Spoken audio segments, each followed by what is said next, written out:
Kilala niyo ba si Dr. Jose Rizal? Sino? Sinong hindi nakakakilala, hindi kakain? So lahat tayo, ano? Lahat tayo nakakakilala kay Dr. Jose Rizal. Siya ang ama ng... Alam niyo, ano? Hindi siya yung ama ng Katipunan, siya ang... Pambansang bayani. No? Kala ko yung mga kabataan, medyo yung mga pinanganak dito, exempted na kayo. O sige, medyo hindi nyo pa alam yan. Pero yung mga malalaki na dito, no? Alam nating lahat yan. No? Ano ang sinabi ni Dr. Jose Rizal? Ang kabataan ang pag-asa ng bayan. So, maliit pa lang ako, no? Nung siguro yung mga kaidaran ko, yung social studies, no? Aralin panlipunan, no? Alam natin yan, no? Sa Pilipinas, yung subject natin, narinig natin lagi yan. Pero mga kapatid, anong nangyari? Totoo ba na ang kabataan ang pag-asa ngayon ng bayan? Ilang dekada na, daang taon nang narinig yan, no? Pero parang, lalo ngayon sa Pilipinas, nakakalungkot man, no? Ay parang lugmok pa rin at parang wala pa rin pag-asa. No? So, what happened? What went wrong? Ano yung naging problema? No?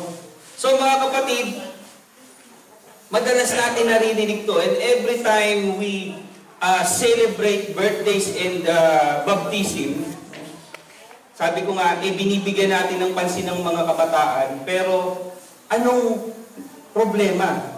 Bakit parang ganun pa din, wala pa rin yatang pag-asa? So brothers and sisters, this message is a reminder. Ito ay isang paalala sa ating, hindi lang sa mga kabataan, kung hindi sa ating mga magulang. Baka yung mga kabataan, the problem, hindi yung mga kabataan, kung hindi yung mga magulang. Lagi nilang sinasabi, iba na daw ang kabataan ngayon.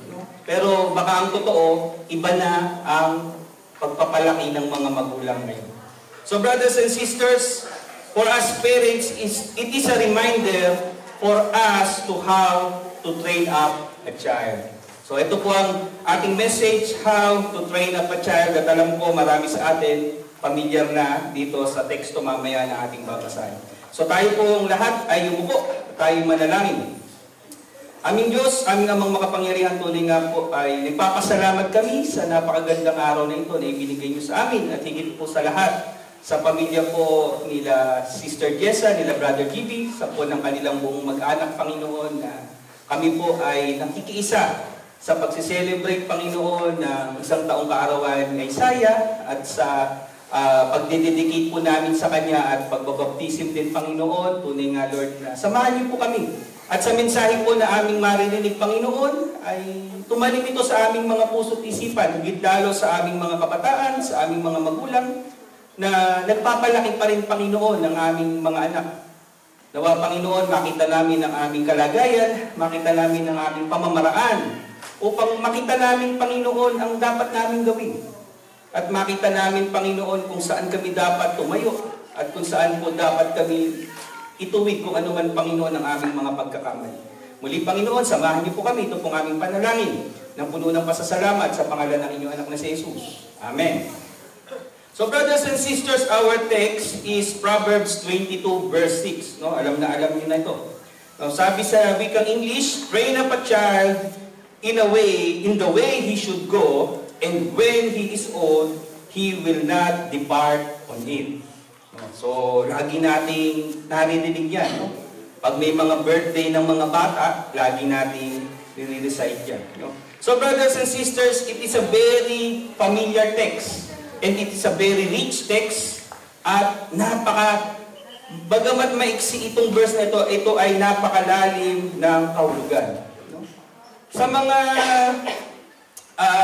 kapatiran natin, no? At sa mga bisita, no? Maaaring naririnig nyo yung verse na ito at itong kawikaan, no? Itong Proverbs, no? Sa English. No? Ito pong Proverbs na ito ay bahagi po ng Old Testament na sinulat nino. Sino nagsulat ng Proverbs? Sa mga kapatiran? Wala. Si Solomon, no? Si Solomon na anak ni David, no? So, ito po ay aklat ng mga karunungan, no? Kung meron tayo bilang mga Pilipino, meron tayong mga kasabihan, di ba? Kasabihan ng mga matatanda, no? Ito po ay aklat na natipon, no? Bagamat ito ay ang kinikredit na author ay si Solomon, hindi po lahat naman, no? Dahil ito ay kabuuan ng karunungan na na-acquire ng lahi po ng Israel, ng mga Israelites, no? So, this is a library of wisdom, no? Ang problema kasi ngayon sa mga kabataan, they have the knowledge, no? Aminin na natin, no? Mas marunong ang mga anak natin sa atin, no? Di ba? Kasi may internet, no? Yung education, pero ang problema, they lack maturity and wisdom. Kaya minsan nakala ng mga anak, no, pag may mga magulang sila na hindi nakapag-aral at sila ay nakapag-aral, akala nila mas marunong sila sa mga magulang. But the truth is, no, katotohanan, marami lang silang alam, pero kulang pa yung maturity nila at yung wisdom. What is wisdom? No, what is wisdom? Wisdom is applied knowledge. No? Hindi pwede yung marunong ka lang tapos hindi mo na-apply. No? Ang wisdom, ibig sabihin, na-apply mo yung alam mo. Diba? So, that is the difference, brothers and sisters. No? And every time we read the Bible, no, meron po lagi itong, dapat lagi natin papansinin ito. At ito yung isa sa ibabahagi ko, no, bahagi ng ating sermon. No, every time we read the Bible, especially in the book of Proverbs, meron tayong 3 P's. No? 3 P. No? Kahit ano yung binabasa nyo, dapat ito yung iisipin nyo lagi. No? Sa pagbabasa, when we read the Bible, there are principle. Ano yung principle? May prinsipyo, merong programa, at merong promise. No? Dali na, ano? Principle, program, and promise. 3 P. No? Bagamat yun lang yung verse natin, i-apply natin yan. Principle, program, and promise. No? So, isa-isay natin word by word itong ating reference text. No? Nandiyan ba? Ayan. Okay, so una, train up. Doon muna tayo sa train up. No? Ano ibig sabihin ng train? Train, hindi yung sa sentro ng sentrale, hindi yung chuchu, hindi yung train. Sanayin. No. Marunong ba na lahat ng Tagalog ng mga bata natin? No. Nakakaintindi ng Tagalog ng mga ito, magagaling ko eh. No. So, kailangan nila intindi. Si Pastor kasi mahina sa Italiano, kaya marunong umintindi ng Tagalog yung mga yan. No. So, train, no.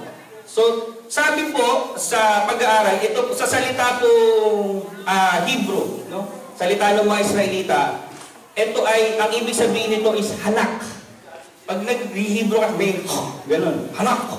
Oh, ganun. Ganun yan eh. Yung, kaya napansin niyo yung mga M, diba ganun sila, may ganun ang mga salita nila, no? So, ganun talaga yung salita, no? So, ang root word ng train is hanak, na ang ibig sabihin ay to rub the palate. No? Sa English, ano yung palate? Ngala-ngala. No? Ay ngala-ngala dito. Yung tinatamaan ng dila nyo. So, nung araw, yung mga Israelita, bago pagkapanganak ng bata, para matrain ng breastfeeding. Siyempre, wala pa namang bote noon, no? Wala pang formula noon. No? Kinikis-kis daw ng langis o sinasanay yung ngala-ngala ng bata. So, tinitrain para yung preparation sa breastfeeding. No? At yung mga nakakakita ng kabayo, kalesa, ano yung nandito nila, di ba, mayroong nakalagay sa bibig. At doon yung hinihilay nila nung puchero ba tawag? Puchero, no? So, pag yung kabayo, pag bata pa siya, hindi siya sanay magsuot noon. Pero pag lagi niyang suot, yung na doon sa bibig niya na yun, natitrain siya. No? So, nakita niyo yung illustration natin. No? Tinitrain, no? From the word, doon sa kinikis-kis yung ngala-ngala, to doon sa kabayo para masanay. No? So, yun yung idea. No? Para masanay sila. No? So, brothers and sisters, this train up is a guidance. No? Ito ay paraan ng pagbibigay ng instruction. No?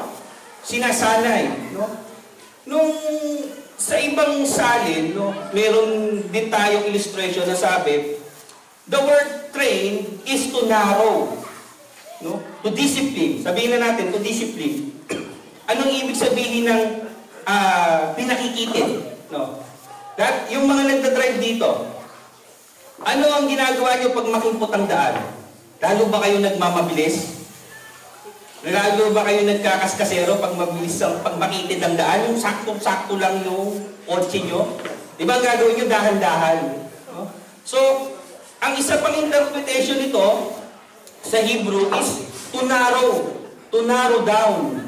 No? So, yung pagte-training daw ay pinakikipot yung daan. Ano ibig sabihin nun? No? Yung mga bata, yung pagtitrain natin ng anak, hindi natin sila, dahil masikip yung daan, nag-iingat. Naalala ko yung mga anak ko, ewan ko naalala nung nila Sandy to, nung mga bata pa sila, may amo kami dito sa Marconi. Ang bahay parang museum. Bago pa man dumating ng mga bata, maliit pa sila Sandy noon, siguro mga 6 years old si Sandy. Sabi ko, yung bahay nung senyora parang museum. So mag-ingat kayo. Nung pumasok sila ng bahay, ganyan.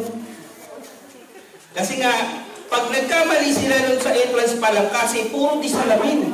At ang sabi nung senyora, 2,000 years old na daw yung mga antik niya na binili pa ng China. So imagine niyo yun, wala kaming ibabayad doon.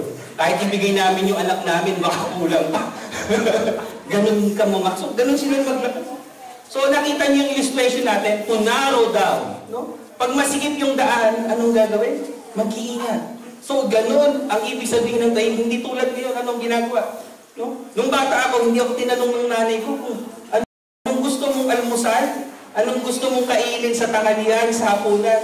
Hindi ako tinanong kung anong nadyan, kainin mo. Ngayon, anak, anong gusto mo? Minsan tinanong mo na, nagbago isip. Binigyan mo ng hotdog, itlog, tapos ayaw pala, pagluluto mo ulit. No, ganun tayong mga magulang. No? So, hindi natin natitrain. No? Kaya nga sabi ko, hindi ang kabataan ang nagbabago, ang mga magulang ang nagbabago. So, where is the training there? No? Kaya paano? Kung dumating tayo sa medyo nagipit, ang mga anak natin hindi sanay kumain ng yun lang, patay na. No? Hindi kakain, magmumukmuk. No? Anak, tayo pa nagmamakam, anak, pasensya ka na, kasi ito lang yun. Pwede natin. Kung na-train mo yan, kainin mo yan. No, anong na dyan? Pagpasalamat mo yan sa Diyos. Anong meron dyan? Buti na tayo kumakain eh. Diba? Masasanay sila ng ganun. Kaya, there is a narrowing. Naintindihan nyo ba? No? Hindi natin ngayon kaya nga, ano nangyayari? Lumalaki yung mga anak natin na kaya nga na-invent yung lakisalayaw eh. Diba? Yung lakisalayaw, J-Prox. Kasi, hinahayaan niya si gawin niyo yung gusto niyo. Walang narrowing, walang training. So, train up. No? So, yung pangalawang word natin is child. No? Bakit child? No? Bakit ang training hindi dun sa malalaki na? No? Anong masabihan natin sa Pilipino? No? Kapag daw malaki na, mahirap nang balingin yung yung sungay. Di ba? Susuwagin ka na yan. No? Di ba? Ang bata, no, kapag hindi mo yan tinrain, pag yan pinabawa sa pamamalo, sino yung namamalo dito? Hindi po masamang mamalo, basta nasa tama lang. Ha? At huwag kayong mamamalo ng kamay. Dapat po ay may bagay, huwag kamay. No, masama yun. No? Kasi, kumbaga sa yung mismong kamay yung nagiging instrumento para saktan yung kaya, chinelas yan, chinelas, yung sinturon yan, tama yan. Kami nun, mayroon kaming tinatawag na spanky. Tatandaan ng mga yan, si Spanky. Meron siya, ruler yun, ruler. No? So pag nilabas na ni Didit yung Spanky yun, tahimik na yung dalawa. No? So, pero mababait yung mga ko, no? Kinukuha pa lang, umiiyak na. No? So ganun sila, no? Hindi na humahantong sa pagpalo. No? Pero ang importante dito kasi, yung habang bata pa. No? Kasi nga mga kapatid, kapag yan hindi mo yan dinisiplina, no, habang bata pa, at yan ay nagkaroon ng disiplina sa malaki na, no? Baka yung paghampas mo na yun, sa'yo ihampas. Sampuhin niya, ikaw ang hampasin, no? Dahil kaya ka na nilang labanan. So, ang training mga kapatid ay habang bata pa. No? Yung molding stage. No? Sa pag-aaral po mga kapatid, ang sabi, kapag ang isang bata ay umabot na sa edad na 12 anyos, no? 12 anyos pataas, no? Kahit anong turo mo dyan, no? Hindi na yan mahirap nang baguhin. No? Kasi yung kanyang pag-iisip, yung kanyang mga naitanim na prinsipyo sa kanya, hindi na yan mababago.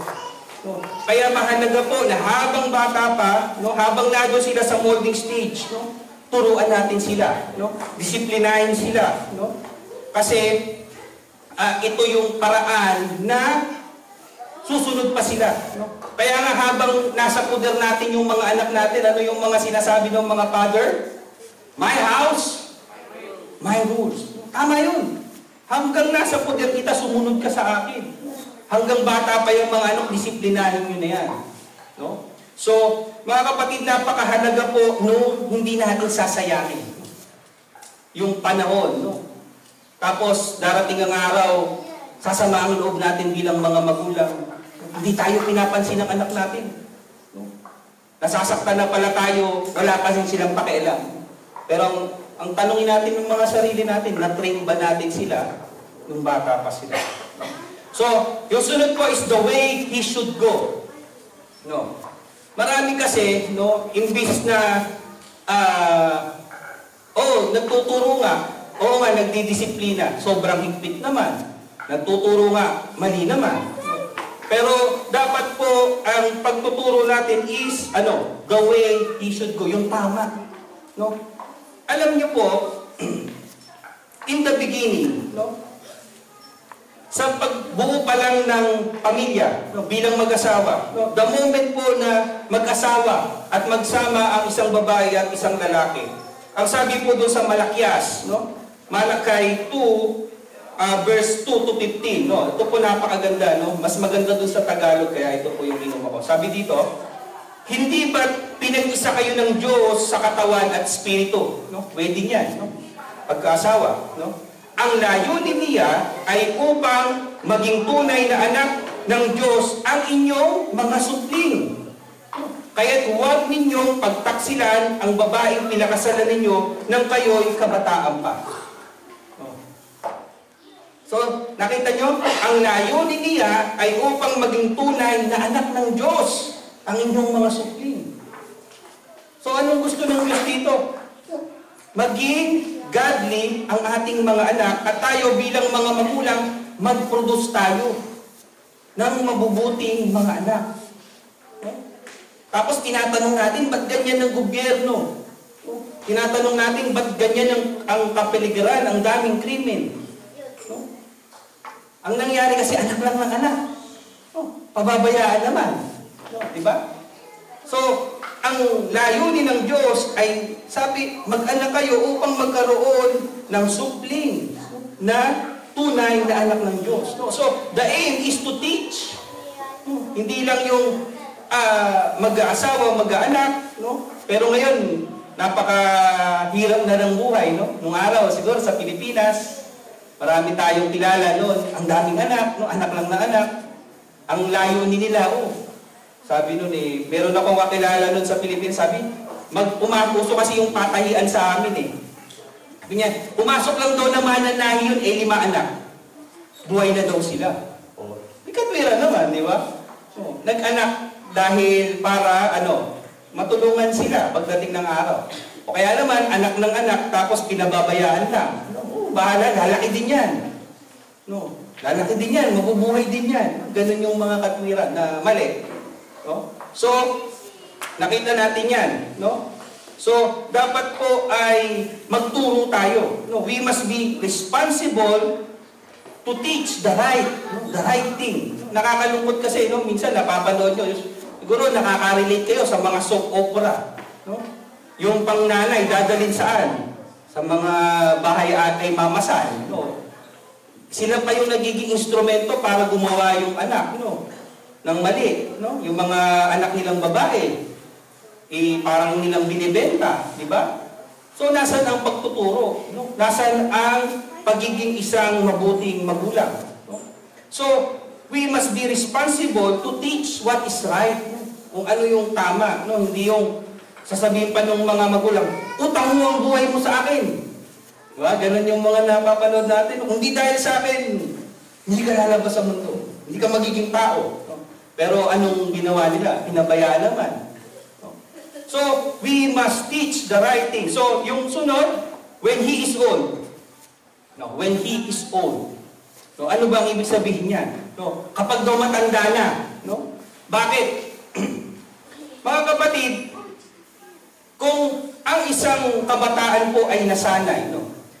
Marami tayo dito, mga laki sa simbahan, no? Mga magulang ay tulad ng mga daddy kami. At maaaring yung iba rin sa atin na may mga magulang tayo nung araw, sinanay tayo magsisimba. No? Hanggang ngayon, dahil bata pa lang tayo, no? Ano man yung ating religious orientation, ano man yung religion natin, no? Yun yung nakasanayan natin kasi yun yung tinuro ng magulang natin. No? So, pag tayo ay matanda na, no? Ano yung mga realization? Diba, pag tayo matanda na, dito natin nakikita yung mga consequences. No? Yung mga bunga, no? Ng ating ng pagkakamali, yung bunga ng mga tagumpay, di ba? Pagtanda mo nare-realize yun. No? Yung mga pagkakamali natin nung kabataan tayo, inaani natin yan pag tumatanda na tayo. No? Di ba? Halimbawa, mahilig tayo sa ganyan, marami tayong bisyo. Pagdating ng araw, no, maaaring yung sakit natin related doon sa kapabayaan natin na gano'n. No, may mga maling pasya tayo nung araw, inaani natin yun pag tumatanda tayo. Di ba? No? Nagkamali ka ng desisyon. Siya yung pinakasalan mo. O, inaani mo ngayon. Di ba? Kaya lahat yan ay nare-realize natin pag tayo ay tumatanda. No? Pero, ang maganda dito, when we did our part, no, at sumunod tayo ay naging mga mabuting magulang, naging mabuting anak, pagtanda natin, nare-realize natin yun. Buti na lang sumunod ako kay nanay. Buti na lang sumunod ako kay tatay. No? Buti na lang nanatili ako sa ganito, nakinig ako sa kanila. And when we are old, and when we age, habang tumatanda tayo ng gracefully. Nakita niyo ba yung mga tumatanda ng maganda pa din? No? Tingnan niyo yung mga biyanan ko. Yan. O, tumatanda. Sila, yung mga magulang nila, Sister Jessa, si Mami, yung sasabihin niyo, Lola ba yan? Tumingin nga kayo doon sa likod. Di ba? Kapag maganda yung pinamumuhay natin, no, nagre-reflect yan, mga kapatid. Tumatanda tayo ng maganda. No? Hindi tayo tumatanda lang, yung parang hirap na hirap. So, kapag naging maayos ang mga pagpapasya natin sa buhay, inaani natin yan, mga kapatid. So, yan yung realization when he is old. No? At ang sabi, when he is old, he will not depart from it. No? So, sa pagkabata, nasanay, na-train, na-disiplina, no? Na ituro kung ano yung tama, pagdating ng panahon, mga kapatid, hindi siya lalayo. No? Sa mga kabataan natin dito, mapapalad kayo kasi yung mga magulang nyo, no, natuturuan kayo. Nakakarinig kayo, nagkaroon ng pakikinig, pagtuturo, no? Nakikita nyo kung ano yung tama at mali. At sa buhay, mga kapatid, napakahalaga na habang namumuhay tayo, no? Maraming ino-offer ang mundo, maraming temptasyon, maraming kasalanan sa paligid, pero alam natin kung ano ang tama at mali. Matutuwa ba si Mami pag ginawa ko to? No? Matutuwa ba si Daddy dito? Diba? So, ang problema kasi sa mga kabataan, mas pinapahalagahan nila yung mga kaibigan nila. Matutuwa ba yung friends ko dito? Mas gusto pa nilang i-please yung mga friends nila kaysa i-please yung mami at daddy nila. Diba? O si God. Diba? So, bago kasi, alam nyo kasi, bago ma-manifest yung i-please ng Diyos, no, sa mga magulang yan. Ang ginagamit ng Diyos ay inyong mga magulang. No? So, dapat yan nakikita natin. So, ano man, no, tandaan nyo mga kapatid, no, at ako bagamat ako ay pastor na ngayon, dumating din naman ako sa panahon nung ako'y kabataan na bagamat laki ako sa church, no, hindi rin naman ako naging ganun kabait. No, alam nyo na ibig sabihin, no? Hindi rin ako ganun kabait. No? Bagamat laki ako sa church hanggang ngayon, pinagkaloob, buti nga, naging pastor ako, ang kahabagan ng Diyos ay talagang napakabuti ng Diyos sa aking buhay. No? Pero may mga panahon ng araw na namuhay din ako na parang hindi ko kilala ang Diyos. Katulad din ako ng mga barkada ko. No? So, ano yung pinupunto ko dito? Kapag ang isang kabataan o ang isang bata ay naturuan natin, no? Minsan kasi, ang mga magulang, lagi natin iniisip yung future. No? Yung mga, ano kaya magiging future nito? Nakakalimutan natin mag-concentrate doon sa ngayon. No? Ano ba natin ginagawa natin ngayon? No? Tinuturuan ba natin sila? No? Tinitrain ba natin sila? Kasi mga kapatid, kapag nagawa natin ang parte natin bilang mga magulang, brothers and sisters, nakatitiyak tayo. No? Na ang sabi, He will not depart on it. No? Yung mga anak natin, hindi man natin yan nakikita. Pag pumapasok sa school, hindi natin alam kung sino yung kasama nila, pero kung yan ay naturuan natin talaga. No? Magkamali man yan, diba? Magkamali man yan, hindi yan mananatili. No? Sabihin natin, mag-backslide man o ano man yung mga magkamali man, makagawa man ng kasalanan, hindi siya mananatili doon sa ganung kalagayan. No? Like what I message last Sunday. No? Anong sabi ng Diyos kay Elijah? What are you doing here? No? Ang Diyos, mangungusap at mangungusap sa ating mga anak. Sasabihin ng Diyos, anong ginagawa mo dyan? Bakit nadyan ka sa kalagayan na yan? At marirealize ng mga anak natin, oo nga, hindi ako tinuruan ng magulang ko para maging ganito. At ang mga mangyayari, muli silang babalik. Diba? Doon sa tamang landas na tinuro ng magulang nila. Amen? Amen. Walang nag-amen? Amen? Mali ba ako? Ha? No? Mali ba ako? No? Mali ba ang sinasabi ng Biblia? Tama, di ba? So, ganoon, mga kapatid. Kahit anong gawin natin, mga kapatid, He will never depart on you. No? So, mga kapatid, nakita niyo yung prinsipyo? The principle is training. Di ba? Ang prinsipyo ng Biblia, sabi, train. No? What is the program? No? Ano yung program? Train him when he is a child. Execute.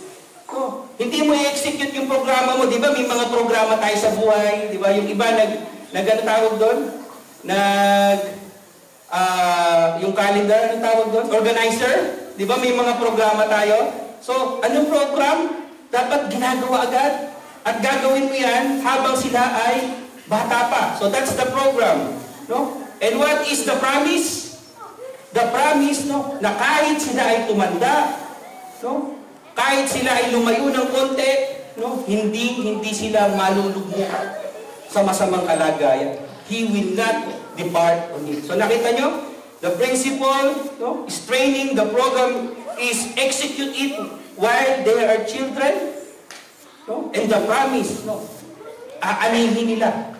No? Sa kanilang pagtanda, hindi sila lalayo sa pagiging maka-Diyos. So brothers and sisters, this is a challenge, no, for us parents, lalo dun sa mga bata pa, no, na katulad namin. Maaaring yung iba, nakapagpalaki na ng mga anak nila, no? At nakikita rin nila yung ganda. No? Minsan kasi, yung pinakamagandang mararanasan, no? Ito, makinig kayo. Ang pinakamagandang mararanasan ng mga magulang ay makitang maayos yung kanilang mga anak. Totoo? No? Yung Yung maayos yung napangasawa nila, no? Maayos yung buhay nila, no? Yung kahit tayo bilang mga magulang, hindi na tayo mabigyan ng mga anak natin, basta wag na lang manghihingi. Tama ba? Di ba? Yung wag na lang maging pabigat, no? Dahil nakikita natin na maayos naman sila, nakakasurvive, di ba? Ang mahirap kasi magulang na tayo pa rin yung magulang dun sa mga apo natin. Di ba? Yun ang napakahirap. Kaya nga, napakapalad natin, no? Nabigyan tayo ng pagkakataon na makilala ang Diyos. Na mamuhay tayo, no? Na naaayon doon sa prinsipyo na itinuturo sa atin ng Biblia. So brothers and sisters, train, no? Train up a child when he is young, no? At sa pagtanda, mga kapatid, no, we will never regret. No? At sama-sama tayong tatanda gracefully. In the name of the Father, and the Son, and the Holy Spirit. Amen.